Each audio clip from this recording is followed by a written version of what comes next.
நிறைய திருமணங்கள்ல இன்னைக்கு டான்ஸ் ஆடுறாங்க பிள்ளைங்க. நான் அது தப்புன்னு சொல்லல.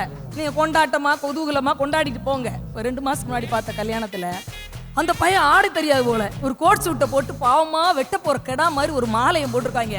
இது இறங்கி செண்டை மேளத்துக்கு நடுவுல இன்னும் ஆட்டத்தை பாத்தீங்கன்னா குத்துன்னு குத்திட்டாங்க. நீங்க 3 பேர் சொன்ன மாதிரி ஆட்டம் பிரிச்சுட்டா. நல்லா ஆடுனா, அது வேற விஷயம். நல்லா ஆடுனா, ஆடி முடிச்சு மேலைக்கு வர கழுத்துல நாறுதான் இருந்துச்சு, ஒரு பூ கூட இல்லை. இதுல இவளுக்கு எப்படி தாலி கட்ட அதெல்லாம் கூட முக்கியம் இல்ல. இந்த கேமராவை திருப்பி இந்த மாப்பிள்ளையோட அம்மா கிட்ட ஜூம் பண்ணி வைங்க.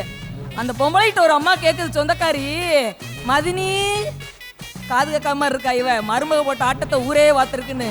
ஏன் மதினி, உங்களத்தேன் மாரியம்மா மதினி, நல்ல பொண்ணா இறக்கிட்டீங்க போல, குடும்பம் விளங்கி இருப்ப பாருங்க. நாங்க ப்ரீ வெட்டிங் ஷூட் வைப்போம். உங்களுக்கு என்ன வந்துச்சு? கல்யாணத்துக்கு முன்னாடி வெட்டிங் ஷூட் வைக்கிறதே தப்பு. Pre wedding shoot